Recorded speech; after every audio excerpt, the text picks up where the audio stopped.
Hello everybody, welcome to magnet brains. मैं हूं अनीशा, आपकी अपनी इंग्लिश एजुकेटर। और आज मैं स्टार्ट करने वाली हूं आपकी क्लास 12 की जो इलेक्टिव बुक है, which is a kaleidoscope book, उसका चैप्टर 4 नॉन फिक्शन सेक्शन से।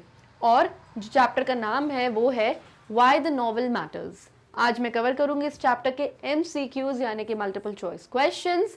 और मैंने इस चैप्टर के सारा एक्सप्लेनेशन, इसकी summary, important question and answers सब कुछ कवर करके वीडियो फॉर्म में आपको प्रेजेंट कर दिया है।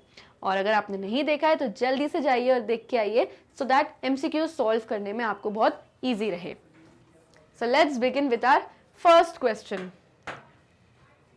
Who is the author of the essay why the novel matters. अब ये जो आपका चैप्टर है ये बेसिकली हमारे ऑथर ने एज एन एसे फॉर्म में लिखा है, यानी कि निबंध फॉर्म में लिखा है, इसीलिए हमने यहाँ पर एसे मेंशन किया है। तो ये जो एसे है व्हाई द नॉवल मैटर्स, इसके ऑथर कौन है, किसने ये एसे या ये चैप्टर लिखा है। सो ऑप्शंस हैं, option number A GB Shaw, B Amartya Sen, C DH Lawrence या डी जोसेफ कॉनराड। आपके सामने 4 ऑप्शंस गिवन है और जो सबसे सही ऑप्शन या जो करेक्ट ऑप्शन है उसे आपको करना है टिक मार्क। सो हमने क्लियरली ये जब चैप्टर हमने पढ़ा था और जब हमने इसकी समरी कवर करी थी, हर जगह हमने बिल्कुल क्लियरली पढ़ा था कि option number C DH Lawrence हमारे ऑथर हैं। That means option number C is the right option to this question. Next question. In the essay, Why the Novel Matters, what does mens sana in corpore sano mean? अब ये जो आपका chapter है या ये जो आपका ऐसे है Why the Novel Matters, इसमें कई सारे लैटिन वर्ड्स या लैटिन सेइंग्स गिवन हैं। तो यहाँ पर एक लैटिन सेइंग है कि mens sano in corpore sano। इसका मीनिंग क्या है? तो ऑप्शंस हैं बायर्स बिवेयर ऑफ फ्रॉड। जो बायर्स हैं, जो खरीदार हैं, वो फ्रॉड करने वाले यानी कि झूठा मूठा सामान टिपाने वालों से सावधान रहिए। तो नहीं, बिल्कुल ये मीनिंग इसका नहीं है। हमने क्लियरली चैप्टर में पढ़ा है कि इस टर्म का या इस लैटिन वर्ड्स का क्या मीनिंग है। अ healthy mind resides in a healthy body. अगर आपकी बॉडी हेल्दी है तो आपका माइंड भी हेल्दी रहेगा। So a healthy mind resides in a healthy body. अगर आपकी बॉडी अच्छी है, आपका माइंड अच्छा है, तो आपकी बॉडी भी अच्छी है। तो यस, ये बिल्कुल इसका ऑप्शन सही है और हमने एग्जैक्टली यही पढ़ा था। Do well what ever you do. जो भी आपको कर रहे हो या जो भी आपको करना है, डू वेल, अच्छा करो। तो ऐसा कुछ भी नहीं है। Not all man can do all things. इसका ये मतलब है कि सारे आदमी सारे काम नहीं कर सकते। तो ये भी इन लैटिन वर्ड्स का मीनिंग नहीं है। हमने क्लियरली हमारे चैप्टर में पढ़ा था कि अ healthy mind resides in a healthy body, यानी कि एक अच्छा दिमाग, अगर आपका माइंड हेल्दी है तो आपकी बॉडी भी हेल्दी रहेगी। बेसिकली आपकी बॉडी हेल्दी होना चाहिए इन एनी कंडीशन, ताकि आपका माइंड भी स्वस्थ रहे, हेल्दी यानी स्वस्थ। That means option number B is the right option to this question. Next, who directs our whole body. Whole body, हमारे पूरी बॉडी को, हमारे पूरे शरीर को कौन डायरेक्ट करता है, यानी कौन डायरेक्शंस देता है और इंस्ट्रक्शंस देता है। तो ऑप्शंस है आवर ब्रेन, हमारा दिमाग, बी आवर हैंड्स, हमारे हाथ, option number C our heart यानी हमारा दिल, या option number D our lungs के हमारे लंग्स। तो ये बिल्कुल क्लियर है। अगर हम ये चैप्टर में भी ना पढ़े तो एक ये जनरल क्वेश्चन भी है कि हमारा जो ब्रेन है वो हमारी पूरी बॉडी को क्या करता है, डायरेक्ट करता है, यानी इंस्ट्रक्शंस देता है। फॉर एग्जांपल, अगर कहीं पे कुछ बहुत गर्म चीज पड़ी और मैंने उसको टच किया तो सडनली मैं अपना हाथ विड्रॉ कर लूंगी, यानी कि पीछे कर लूंगी। क्यों? क्योंकि उतनी देर में, विद इन नैनो सेकेंड्स, मेरा जो ब्रेन है वो मेरे हैंड को, मेरे हाथ को एक इंस्ट्रक्शन, एक डायरेक्शन देगा कि अपना हाथ विड्रॉ कर लो, क्योंकि आपको वहां पे गर्म लगेगा, आपका हाथ जल जाएगा। सो आपका जो ब्रेन ही है वो आपकी पूरी बॉडी को डायरेक्ट करता है। So option number A our brain is the right option to this question. Next question. Me alive ends at my dash, complete the line from the essay। अब आपके essay में, इस चैप्टर में एक line है me alive ends at my dash। तो इस line को आपको कंप्लीट करना है, यानी कि me alive, मैं अलाइव हूं, मैं जिंदा हूं और ये चीज एंड हो रही है मेरे डैश पे। ऑप्शंस हैं माइंड, आपका दिमाग, जहां तक आपका दिमाग है वहां तक आपका अलाइव होना, जिंदा रहना खत्म हो जाएगा, उसके बाद से सब चीजें नॉन लिविंग थिंग्स हैं। बी फिंगर टिप्स, ये जो आपके फिंगर के टिप्स होते हैं इनको हम फिंगर टिप्स कहते हैं। ऑप्शन नंबर सी हेयर, आपके बाल, या ऑप्शन नंबर डी आपके नेल्स, आपके नाखून। सो क्लियरली हमने ये चैप्टर में पढ़ा है कि option number B finger tips is the right option. Finger tips. So sentence बनता है me alive ends at my finger tips. Author कहते हैं कि जो मैं जिंदा हूं, जो मेरा पूरा शरीर जिंदा है, ये चीज मेरे फिंगर टिप्स पे आके खत्म हो जाता है। यानी कि मेरे सर के बाल से लेके मेरे फिंगर टिप्स तक मैं पूरा जिंदा हूं, लेकिन ये जो नाखून है ये मेरे उनको ऑथर कहते हैं ये मेरे स्मॉल लिटिल वेपन्स है, यानी मेरे छोटे हथियारों की तरह हैं, जो बढ़ते तो हैं लेकिन इनको कितना भी काटोगे इनको दर्द नहीं होगा, तकलीफ नहीं होगा। ये नॉन लिविंग पार्ट है मेरी बॉडी के। तो सिर्फ नाखून को, अपने नेल्स को अगर मैं एक्सक्लूड कर दूं तो सर के बाल से लेके पैरों तक और मेरे फिंगर टिप्स तक मैं जिंदा हूं, मैं एक अलाइव इंसान हूं, और ये मेरे लिए सबसे ज्यादा इंपॉर्टेंट है। इससे ज्यादा आपको और क्या चाहिए। तो ऑथर ने इस पूरे ऐसे में सिर्फ एक ही बात पे बार बार फोकस किया है कि आप अलाइव, एक जिंदा इंसान सबसे ज्यादा इंपॉर्टेंस रखते हो इस दुनिया में और मैटर करते हो। So option number B, fingertips is the right option to this question. Next, people consider their body as dash. लोग अपनी बॉडी को क्या कंसिडर करते हैं, क्या मानने लगते हैं? ऑप्शंस हैं अ बॉटल, एक खाली बॉटल की तरह मानने लगते हैं जिसमें से हमने पानी पिया, खत्म किया और फिर फेंक दिया। यानी कि लोगों ने अपनी बॉडी को एक बॉटल से कंपेयर कर लिया है कि आपने पूरी जिंदगी जी और जब आपकी डेथ हो जाएगी तो आपके शरीर को एक खाली बोतल की तरह, फालतू चीज की तरह दफना दिया जाएगा जिसका कोई महत्व, कोई इंपॉर्टेंस नहीं होगा। तो लोग अपने आप को एक बॉटल जैसे कंसिडर करते हैं। अ टिन या कैन, एग्जैक्टली जैसे बॉटल है वैसी कोई टिन या कोई कैन की तरह, कि कैन में से जूस पिया, पूरा खत्म किया और आपने पूरी लाइफ अपनी बॉडी को यूज किया, शरीर को आपने इस्तेमाल किया अलग अलग काम करने के लिए, और जब आपकी डेथ हो जाएगी तो आपने जैसे एक खाली टिन का डब्बा या खाली कैन के डब्बे को फेंक देते हो, आपके शरीर को भी उस तरीके से फेंक दिया जाएगा। तो इसका मतलब ये बोला है ऑथर ने कि हमारा शरीर तब तक इम्पॉर्टेंट है हमारे लिए जब तक हम जिंदा हैं, जब तक हमारे अंदर हमारी सांसें चल रही हैं। एक बार हमारी डेथ हो जाएगी तो एक बॉटल की तरह हमारे शरीर को फेंक दिया जाएगा। जैसे खाली बॉटल यूजलेस है, हमारे किसी काम की नहीं, हमारे शरीर को भी फेंक दिया जाएगा। इसलिए अगर जी रहे हो, आप जिंदा रह रहे हो, तो आप खुशी से रहो क्योंकि मरने के बाद कुछ नहीं है, जो है तब तक है जब तक आप अलाइव हो। अ वेसल ऑफ क्ले, लोग अपने आप को मिट्टी का पुतला भी कहते हैं। वेसल ऑफ क्ले, क्ले यानी मिट्टी, तो और वेसल यानी कि मिट्टी का बर्तन। तो लोग अपने आप को मिट्टी का घड़ा, मिट्टी का बर्तन भी बोलते हैं कि भाई हम तो मिट्टी के बर्तन जैसे हैं, एक दिन मिट्टी में ही मिल जाएंगे, ऑल दीज थिंग्स। तो ये सारी चीजें लोग अपने आप को कंसिडर करते हैं, लेकिन ऑथर कहते हैं कि ये सब नॉनसेंस है, ये सब फालतू चीजें।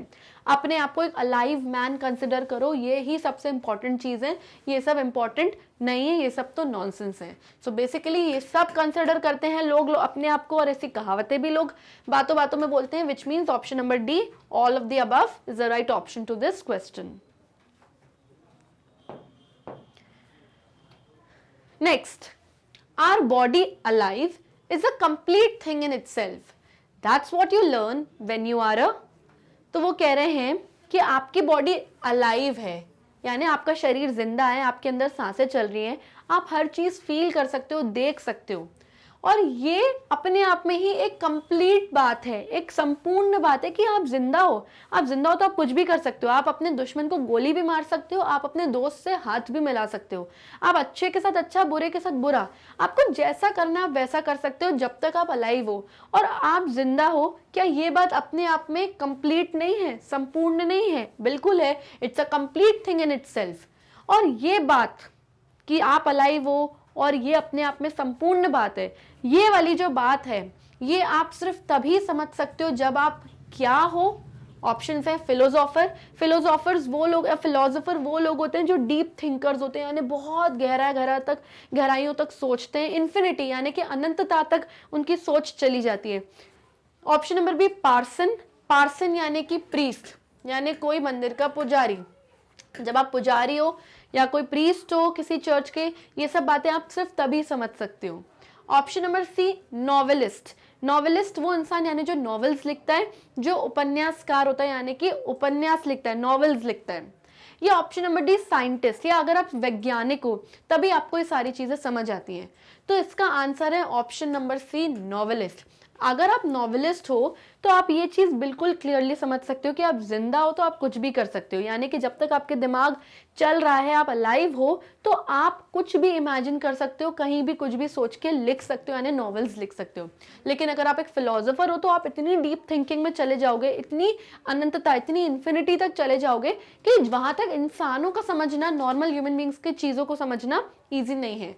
अगर आप पार्सन हो, अगर आप प्रीस्ट हो, तो आप सिर्फ मरने के बाद की लाइफ, यानी आफ्टर लाइफ के बारे में बात करोगे कि यानी जब इंसान मर जाते हैं तो उनकी सोल, उनकी आत्मा यहाँ भटकती है, वहां चली जाती है, दूसरी बॉडी में चली जाती है, तब ये सब बातें करोगे। आप अलाइव इंसान के बारे में बात नहीं करोगे। और ये सब बातें जो पार्सन कहता है, ये बातें हमारे नॉवेलिस्ट, जो हमारे ऑथर हैं, वो कहते हैं फालतू बातें। क्यों? क्योंकि मरने के बाद किसी ने आके आपको बताया नहीं कि उनकी सोल कहाँ जा रही है।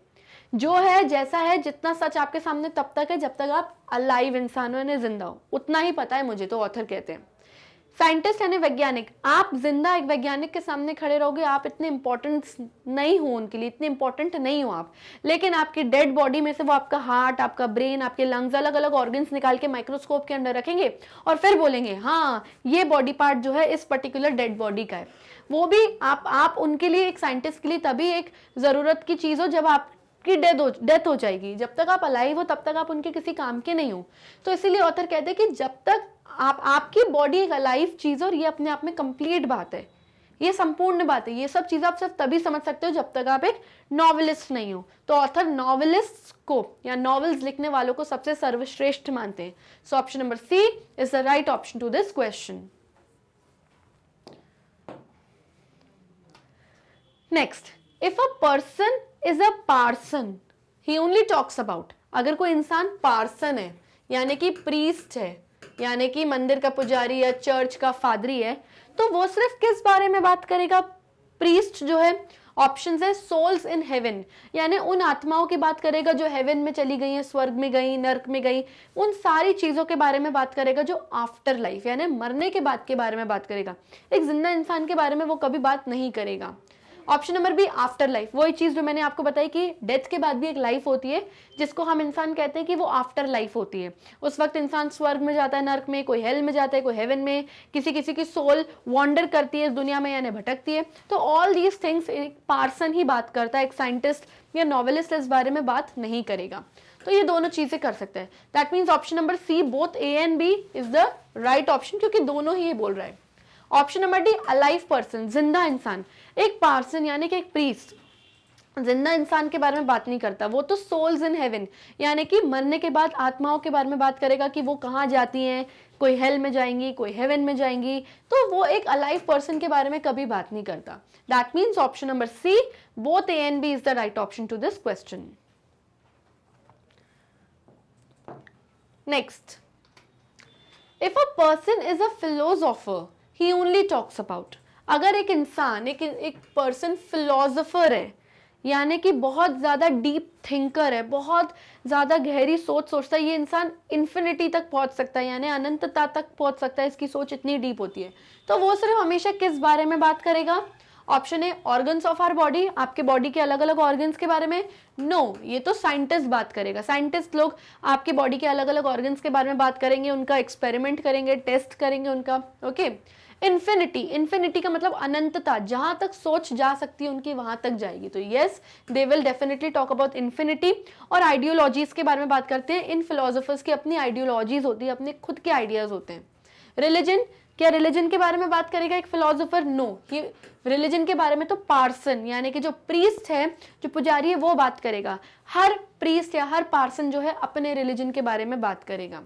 नन ऑफ द अबव हो नहीं सकता, क्यों? क्योंकि हमें हमारा आंसर मिल गया है, which is option number B, infinity. Next, what are the things that fly out of a person as tremulations in the ether? अब ये जो टर्म्स है ट्रेमिलेशंस इन द एथर, ये बहुत इंपॉर्टेंट है। बार बार आपकी पूरा जो चैप्टर है जो ऐसे उसमें यूज भी हुआ है और उसके ऊपर सब्जेक्टिव क्वेश्चन भी आ सकता है, तो ध्यान रखिए। ट्रेमिलेशंस इन द एथर क्या होता है? जब एक इंसान जिंदा होता है तो उसके अंदर उसके विचार होते हैं, उसके थॉट्स होते हैं, उसकी सांसें चलती हैं, दैट मीन्स साइज, उसके अंदर उम्मीदें होती हैं लाइफ में कुछ आगे करने की, एस्पिरेशंस एंड होप्स होती हैं, कई सारी चीज़ें होती हैं। लेकिन जैसे ही उस इंसान की डेथ होती है, वो मर जाता है, तो ये सारी चीज़ें उसके अंदर से निकल जाती हैं ट्रेमुलेशंस इन दी एथर के फॉर्म में। यानी एथर यानी कि खुला आसमान, और ट्रेमुलेशंस यानी कि कुछ वाइब्रेशंस या कुछ हवा में कंपन जैसी चीज़। तो ये डेड इंसान, जब एक इंसान मर जाता है तो उसके अंदर की सारी चीज़ें ट्रेमुलेशंस इन दी एथर हो जाती है, यानी वाइब्रेशंस के फॉर्म में खुले आसमान में चली जाती है। और ये सारी चीज़ें कोई दूसरा अलाइव इंसान, अगर एक जिंदा इंसान है, तो इन सब चीज़ों को अपने अंदर अब्जॉर्ब कर सकता है। वो ये क्यों कर सकता है? क्योंकि वो अलाइव है। एक डेड इंसान के अंदर या एक डेड बॉडी के अंदर एक कैपेबिलिटी है ही नहीं कि वो किसी और के ट्रेमुलेशंस को अपने अंदर अब्जॉर्ब कर ले। ये क्वालिटी एक अलाइव इंसान, एक जिंदा इंसान के अंदर ही हो सकती है। तो ये जो ट्रेमुलेशंस इन दी एथर हैं, जो ये सारे क्वालिटीज एक इंसान के अंदर में से फ्लाई आउट होके चले जाते हैं, एक इंसान के अंदर से बाहर होके चले जाते हैं, ये वो क्या होते हैं? तो ऑप्शंस हैं उसके वर्ड्स एंड थॉट्स, जो उसके शब्द हैं, जो उसके थॉट्स, जो उसके विचार हैं, उसके मरने के बाद उसके अंदर से निकल जाते हैं। यस, बिल्कुल ये है। साइज, साइज यानी ब्रीदिंग, जो आपके अंदर एक एक सांस है आपकी, वो भी जब एक इंसान मर जाता है तो उसके अंदर की सारी ब्रीदिंग्स, जो साइज हैं यानी उसकी सांसें हैं, वो भी उसके अंदर से बाहर निकल जाती है। तो yes, this is also right option. Aspirations, हर एक इंसान के अंदर कुछ एस्पिरेशंस यानी कुछ एस्पायर करता है, वो एक होप रहती है, एक उम्मीद रहती है कि मैं अपने लाइफ में आगे ये करूंगा या वो करूंगा या ये इस करियर में जाऊंगा। तो ये एस्पिरेशंस एंड होप्स भी एक इंसान के अंदर होती हैं, लेकिन उसकी डेथ होने के बाद उसकी ये सारी चीजें ट्रेमुलेशंस इन दी एथर यानी खुले आसमान में वाइब्रेशंस के तौर पे बाहर निकल जाती है। वो इंसान खाली होता है, किसी यूज का नहीं होता, खत्म होता है। तो यस, एस्पिरेशंस भी वो सारी चीजें हैं। बेसिकली ये तीनों चीजें हैं, which means option number D, all of the above is the right option to this question. Next, in the essay why the novel matters, what does C.S. Lowry mean? अब मैंने जैसे कि आपको स्टार्टिंग में ही बताया था कि आपके इस ऐसे में बहुत सारे लैटिन वर्ड्स का यूज किया गया है, तो एक और लैटिन टर्म है यहाँ पे C.S. Lowry। इसका मीनिंग क्या है? तो ऑप्शंस हैं अ हेल्दी माइंड रिसाइड्स इन हेल्दी बॉडी, तो ये तो हो नहीं सकता क्योंकि इसका क्वेश्चन हम ऑलरेडी कर चुके हैं, उसके लिए different set of Latin words use हुए हैं। ऑल इज वेल, सब कुछ बढ़िया है, तो ये भी इसका मीनिंग नहीं है। हमने बिल्कुल क्लियरली चैप्टर में इन वर्ड्स का मीनिंग पढ़ा है, ऑल इज वेल नहीं है। That's life and that's how things happen, यही लाइफ है, दैट्स लाइफ, ऐसी ही लाइफ होती है, and that's how things happen, और ऐसे ही चीजें चलती हैं। तो एग्जैक्टली इन वर्ड्स का यही मीनिंग है और हमने चैप्टर में भी यही पढ़ा है। नन ऑफ द अबव हो नहीं सकता, क्यों? क्योंकि हमें हमारा आंसर मिल गया है, which is option number C. That's life and that's how things happen, ऐसी ही लाइफ है और ऐसा ही सबके साथ होता है। सभी जिंदा हैं, जब तक जिंदा है उनके अंदर उनके लिए एस्पिरेशंस, उनकी साइज, उनके वर्ड्स एंड थॉट्स अलाइव रहते हैं। डेथ होने के बाद सब कुछ खत्म। Okay, so option number C is the right option to this question. Next, the author considers a dash better than any other profession. जो हमारे ऑथर हैं वो डैश को, यानी जो भी इन ऑप्शंस दिए, इस पर्टिकुलर प्रोफेशन को किसी भी दूसरे प्रोफेशन से सबसे बेस्ट मानते हैं, सबसे सर्वश्रेष्ठ मानते हैं। तो किसको वो मानते हैं? ऑप्शंस हैं ए नॉवेलिस्ट, यानी उपन्यासकार जो नॉवेल्स लिखता है, जो किताबें लिखता है। फिलोसोफर, यानी जो डीप थिंकिंग करता है, बहुत ज्यादा इन्फिनिटी तक सोच लेता है। पार्सन यानी प्रीस्ट के बारे में, जो सोल्स और आफ्टर लाइफ के बारे में बात करता है। या उस साइंटिस्ट के बारे में बोल रहे हैं हमारे ऑथर, जो वैज्ञानिक है, जो किसी डेड इंसान के बॉडी पार्ट्स के ऊपर एक्सपेरिमेंट करता है। तो ऑथर जो है वो सबसे ज्यादा बेस्ट कंसिडर करते हैं नॉवेलिस्ट को, और किसी भी प्रोफेशन से वो नॉवेलिस्ट को सबसे बेस्ट मानते हैं। और हम लोगों को नॉवेल्स की तरफ टर्न होने के लिए, या नॉवेल्स लिखने का जो प्रोफेशन है, नॉवेल्स लिखने का प्रोफेशन, उसकी तरफ टर्न होने के लिए, यानी अपना झुकाव देने के लिए बोल भी रहे हैं इस चैप्टर में। That means option number A is the right option to this question.